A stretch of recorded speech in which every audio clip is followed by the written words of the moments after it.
सदगुरु कबीर साहेब इस धराधाम पर चारों युगों में पधारते हैं और अध्यात्म की जो प्रक्रिया है, आत्मा के अंतर जो अंतरात्मा रूप से परमात्मा विराजमान है, उनकी ओर मुखातिब करने के लिए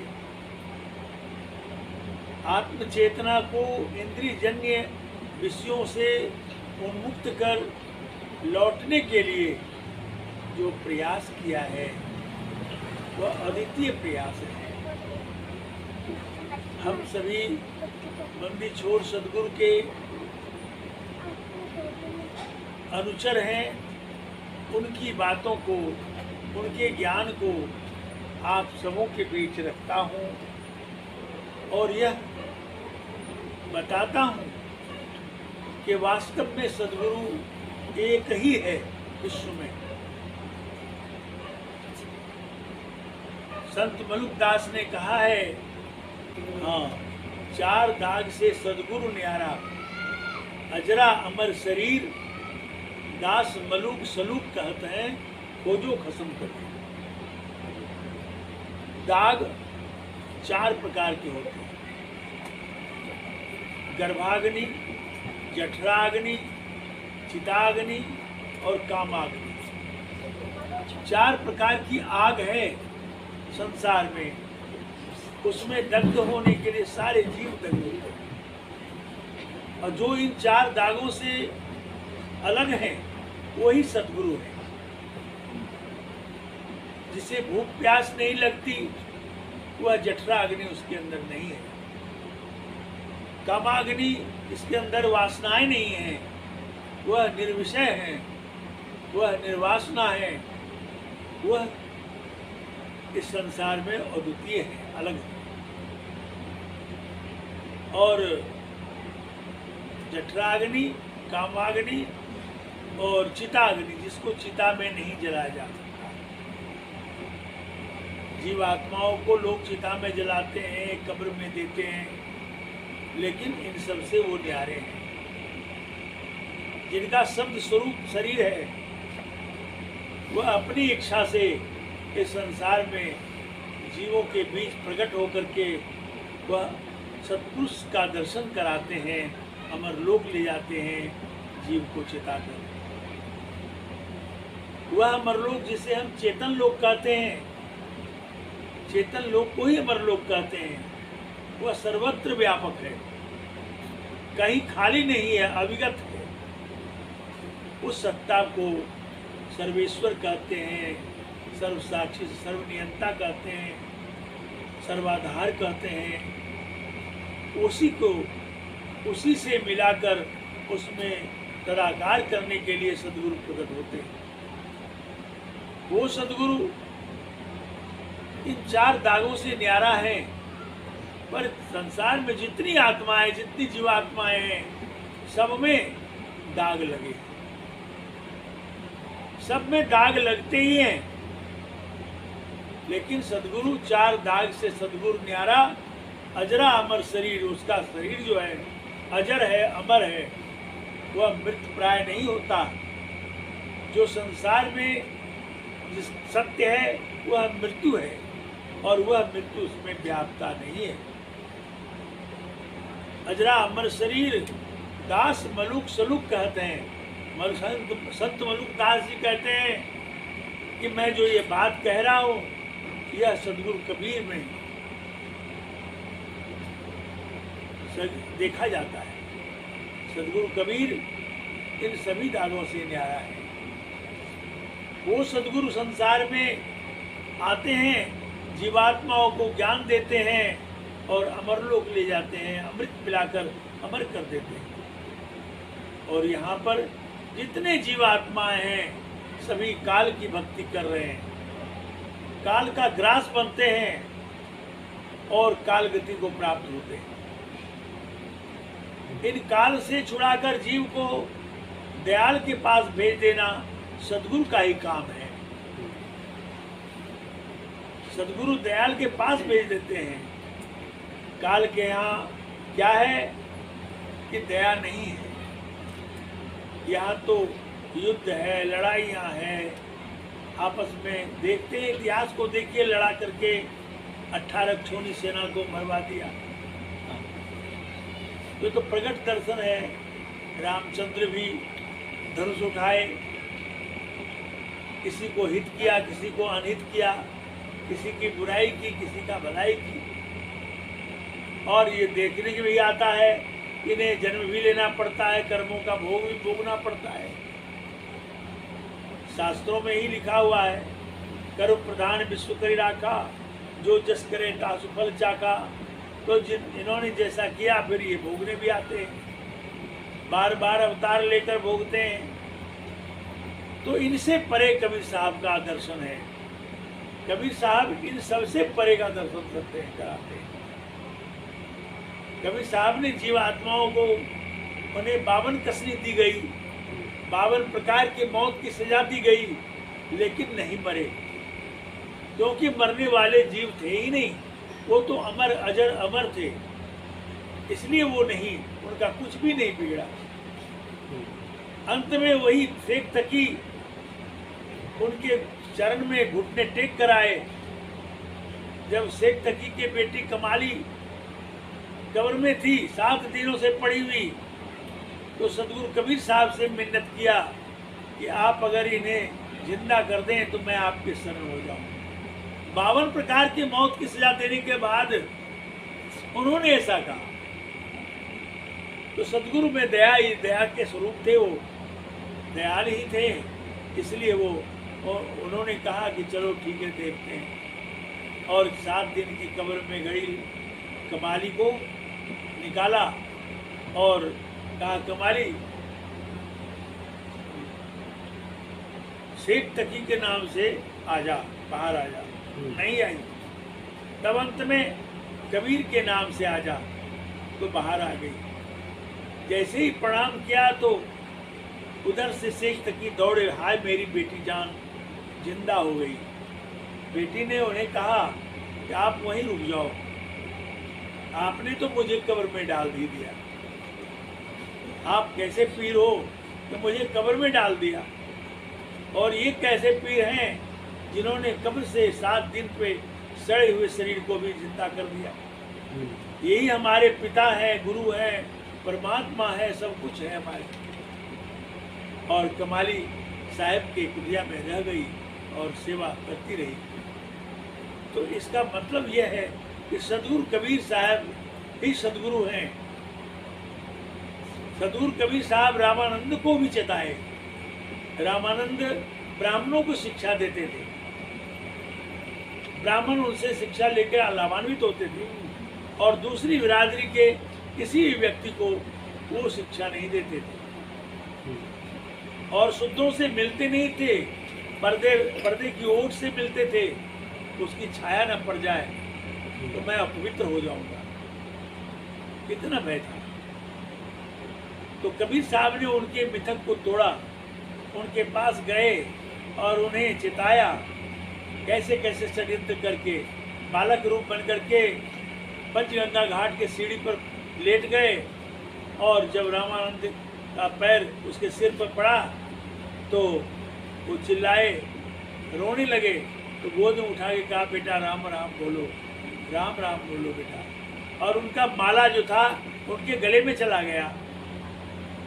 कबीर साहब जो बालक रूप में थे उनके गले में चला गया, और हाथ पकड़ करके रखने जब लगे उस बालक को, तो बालक बड़ा हो गया, और कहा कि जो बालक ढुनमुन खेलत हैं सो बालक हम नैया, परम गुरु समझ गो मोर भैया। हमारे बाह को जो पकड़ रहे हो तो समझ बूझ के पकड़ो, हम वो बालक नहीं है ढुनमुन खेलने वाले। उस समय रामानंद को ज्ञान हुआ, आभास हुआ, ये कोई अजगय पुरुष है। और जब सारी बातें, बहुत सारी घटनाएं घटी, उसमें भी उन्हें महसूस हुआ, तो रामानंद को बहुत समझाया। बीजक में कबीर साहब ने कहा, रामानंद राम रस माते, कहे कबीर हम कहीं कहीं थाके। रामानंद राम रस में माते रह गए, हम कह कर थक गए, लेकिन मेरी बातों का अमल नहीं हो पाया उनके अंदर। इसलिए कबीर साहब संसार में अजगय पुरुष हैं, वही आदि गुरु सदगुरु है, परमात्मा है, सब कुछ है। उन्होंने इतनी बानियां कही कि संसार में उन्होंने खुद कहा कि जेते पत्र वनस्पति और गंगा की रेणु, पंडित बेचारा क्या करे कबीर कही मुखमैन। जितने धरती पर बालू के कण हैं, एक मुट्ठी बालू का कण लीजिए हाथ में, गिनती नहीं कर सकते। और धरती पर जितने बालू के कण हैं उतनी बानियां कबीर साहब कहते मैंने कही। जितने धरती पर वनस्पतियां हैं, पत्ते हैं, उतनी बानियां कही। लेकिन संसार के जीव को इतना भी है, हित में आ जाए काम तो उनका जीवन पलट जाएगा। इसलिए सदगुरु की महिमा अनंत, अनंत किया उपकार, लोचन अनंत उघारिया अनंत दिखावत। वो अनंत को दिखाने वाले सदगुरु बंदी छोर कबीर हैं। उनकी शरणागत में जो आत्माएं सम्मित पानी होकर के सच्चे हृदय से भक्ति करते हैं तो उनका जीवन बदल जाता है। यह जो मृत्यु लोक है, यहाँ मृत्यु सत्य है, यहाँ जीवात्मा मारे जाते हैं, हर पल हर क्षण मारे जाते हैं। कभी काम से, कभी क्रोध से, कभी लोभ से, कभी मोह से, कभी अहंकार से। इन सभी शस्त्रों से आत्माएं, जीवात्माएं मारे जाते हैं, दुखी होते हैं और अंत में शरीर को छुड़ा दिया जाता है। जम नाम की वायु प्रवेश कराकर इस शरीर के रोम रोम में जो प्राण गुथे हुए हैं उनसे ऐंठ करके इससे प्राण वायु को निकाल लिया जाता है। आत्मा को फिर सजाएं मिलती है। जन्मत मरत दुसह दुख होई, जन्मते मरते दुख होता रहता है इस संसार में। लेकिन सदगुरु कहते हैं तुम कौवे की गति को छोड़कर हंस की गति से चले आओ मेरे पास। संसार कौवे की गति में है, अच्छे बुरे वचन बोलते हैं, अच्छे बुरे कर्म करते हैं, अच्छे बुरे संगति में रहते हैं, अच्छे बुरे जीवन जीते हैं। उनसे कहा साहब ने ये कौवे की गति है और हंस जो है अमृत पान करता है, उस हंस गति से चले आओ और अमृत पीकर अमृतानंद में निमग्न हो जाओ। तेरा जीवन, मानव जीवन धन्य हो जाएगा। इसलिए हम सदगुरु के लाल हैं, सदगुरु की वाणी को समझते हैं और सदगुरु के शरणागत होने से हमारा जीवन धन्य हो जाएगा। साहिब की वाणी मैं आपके सामने एक रख रहा हूँ। जग में गुरु समान नहीं दाता, जग में गुरु समान नहीं दाता। वस्तु अगोचर दई सदगुरु ने भली बताई पाता। वस्तु अगोचर दई सदगुरु ने भली बताई पाता। जग में गुरु समान नहीं दाता। काम यो क्रोध कैद करी राखे, लोभ को लीनो ना था। काम और क्रोध को कैद करी राखे, लोभ को लीनो ना था। जग में गुरु समान नहीं दाता। जग में गुरु समान नहीं दाता। काल करे सो हाल ही करी ले, काल करे सो हाल ही करी ले।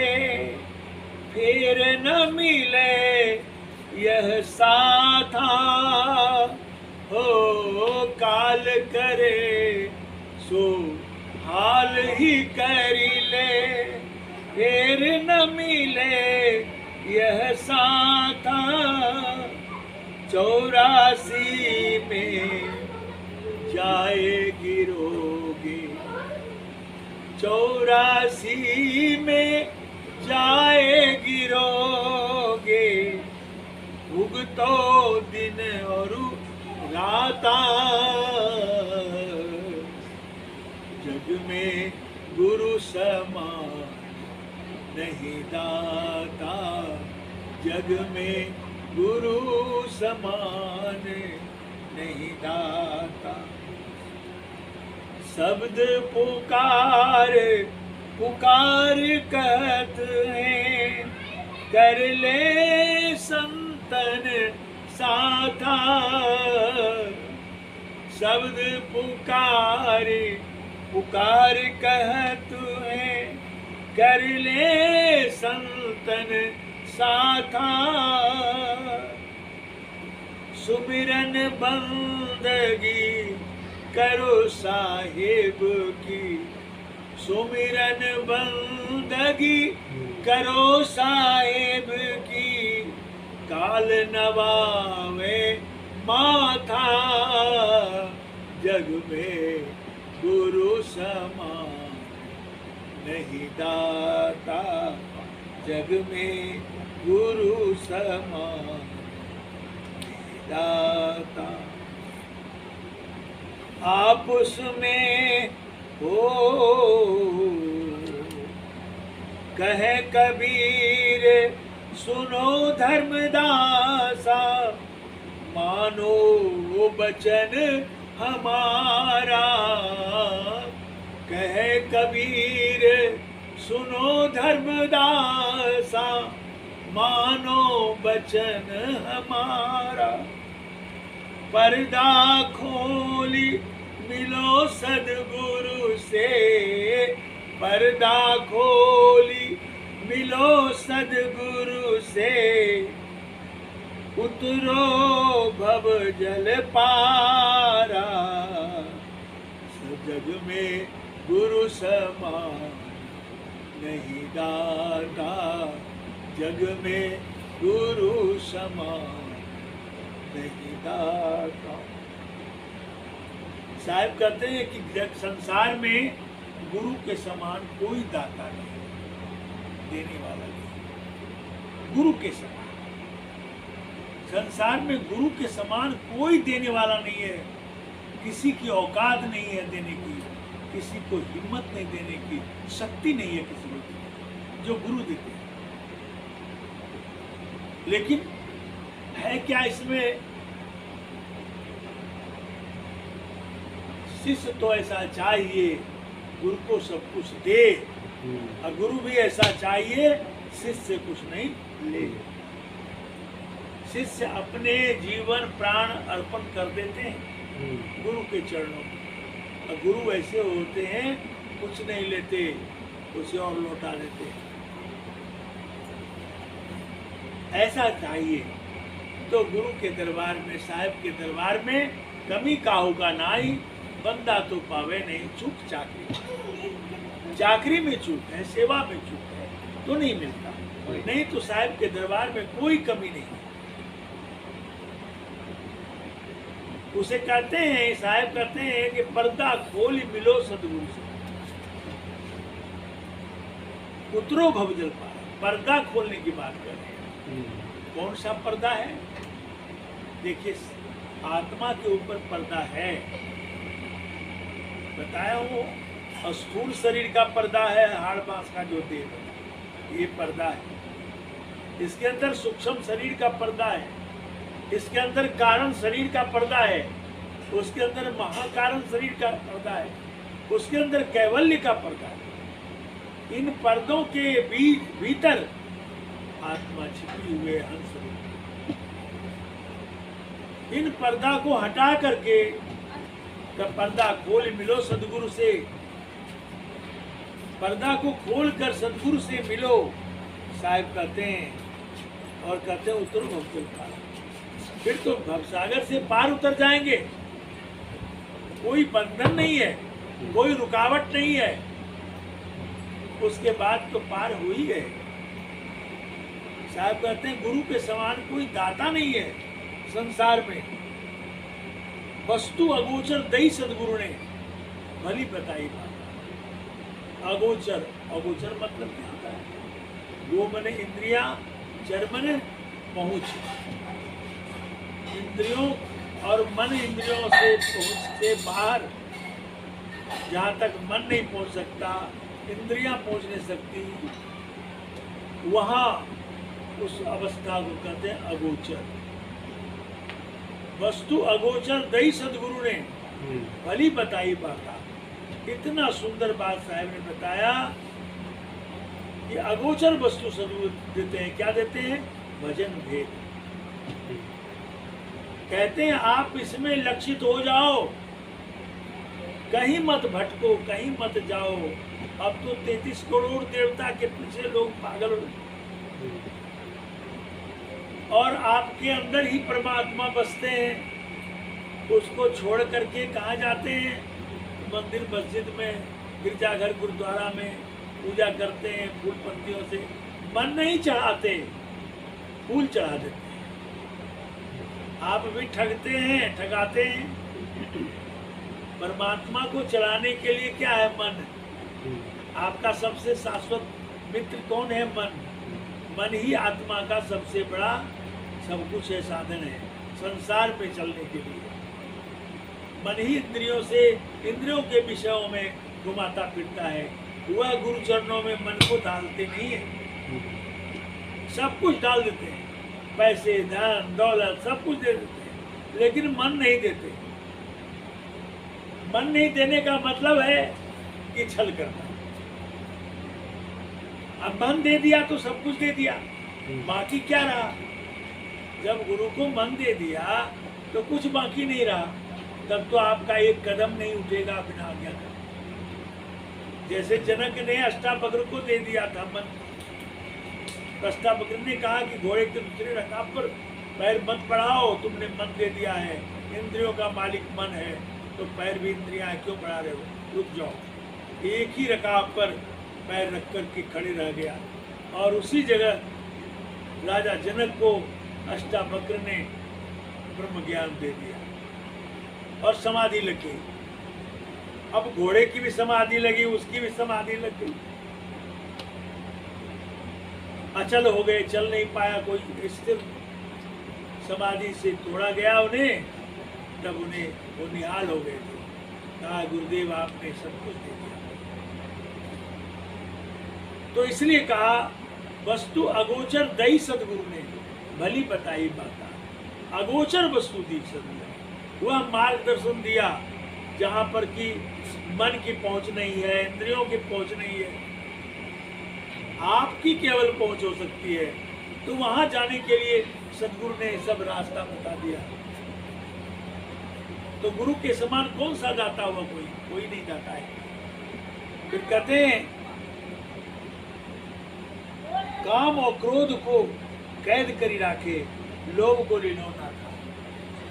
जब गुरु ने अगोचर वस्तु दे दी और अमल कर लिया, अनुभव कर लिया, तो काम और क्रोध को तो कैद कर लिया आपने। काम और क्रोध तो आपके अधीन हो गए। और लोभ को लीनो ना था, लोभ को भी नाथ लिया आपने। अब काल करे सो हाल ही कर ले, फिर न मिले यह साथ। साहब कहते हैं कि अगर कल जो करना है आज कर ले, फिर यह साथ नहीं मिलेगा। ऐसा शुभ अवसर 84 में जाए गिरोगे, भुगतो दिन रो रहा था। चेतावनी देते हैं साहब, कल जो करना है सो आज कर ले। भक्ति, उपासना, नहीं तो 84 लाख जोनियों में जाओगे, कहाँ कहाँ जन्म लेते रहोगे। मनुष्य जन्म मिलना फिर मुश्किल है। दिन रात भोग भोगते रहोगे, पीड़ा भोगते रहोगे। साहब शब्द पुकार पुकार कहते हैं, कर ले संतन साथा। साहब कहते हैं कि पुकार पुकार कर रहे हैं, भाई ये प्यारे संतों का संगति कर ले, संतों के शरण में जा, वहां तुझे शांति मिलेगी, परमानंद मिल जाएगा। कहते हैं साहब, सुमरन बंदगी कर साहिब की, काल नबावे माथा। साहिब की सुमरन कर, साहिब के नाम का सुमरन कर। साहिब ने जो स्थान भेज दिया है वहाँ पहुँच, सबको त्याग कर वहाँ पहुँच। अपने अंतर में ध्यान लगाते हुए सारी वासनाओं को त्याग करके उसमें लग जा, देख तेरा जीवन निहाल हो जाता है। कहते हैं कर शब्द पुकार पुकार, कहते हैं कर ले संतन साथा, सुमरन बंदगी कर साहिब की, काल नबावे माथा। सुमरन बंदगी कर साहिब की, जिसके आगे काल भी सिर नवाते हैं। आपस में दो नहीं। कहते साहेब, कहे कबीर सुनो धर्मदाता, मानो वचन हमारा। कबीर साहब कहते हैं कि हे धर्मदास सुनो, हमारे वचन को मानो, यह मानकर पर्दा खोल लो और सारे पर्दा से रहित होकर के और उस साहेब का दर्शन कर लो, तेरा जीवन ख्याल हो जाएगा।